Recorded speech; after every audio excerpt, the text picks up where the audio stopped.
Две помали групи на две различни локации. Трендафилов со стотина своји приврзаници ги блокираа влезовите на законодавниот дом со цел да извршат притисок врз пратениците да го изгласаат решението за 600 евра минималец и најмалку 6000 денари зголемување на сите останати плати.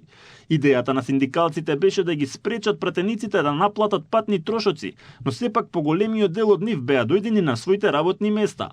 Првиот синдикалец обвинува дека пратениците дошле порано на работа за да одбегнат соочување со нив. Моите информации се дека голем дел на пратеници станале рано утринава за да дојдат пред 9 часот на работа, за да не се соочат со работниците на улица, затоа што се срамат од нив. Се срамат од своите гласачи затоа што одбиваат да зголемат работничката плата.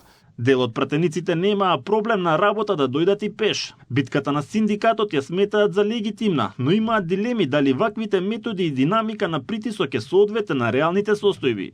Легитимно е синдикалното барање, тие да бараат, другата страна треба да процени. Актуелната влада се соочи со пустош во институциите, многу голем број на дилеми и прашања, многу пари кои што недостасуваат во институциите и тоа што треба сите да го работиме и да го поттикнеме во општеството е да видиме на кој начин овие пари се користени во минатото, зошто е дојдено до оваква дупка, зошто сме во ваков безизлез и кои се решенијата кои што ги нудиме. Како дојдовте денес?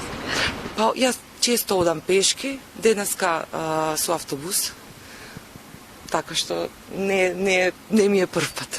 Барањата на синдикалците се максималистички, но тоа не е проблем за СДСМ кој отворено дава поддршка на нивната стратегија.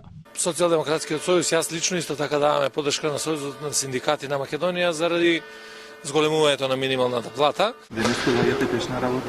Да, често одам јас пешките. Дел од присутните синдикалци сметаат дека ваквиот притисок е единствениот начин да ги натераат пратениците да го изгласаат нивниот законски предлог. Протестирам за повисока плата на наставниците, наставник сум. И јас сум работник, така што се однесува и на мене тоа што го зборуваат овие луѓе и што го бараат. Протестната блокада од пред собранието во четврток ќе се префрли пред коморите, а наредниот вторник и пред владата. Трендафилов најави собирање на 10.000 потписи со што работниците би станале овластен предлагач и би поднеле иницијатива за намалување на платите на пратениците и функционерите.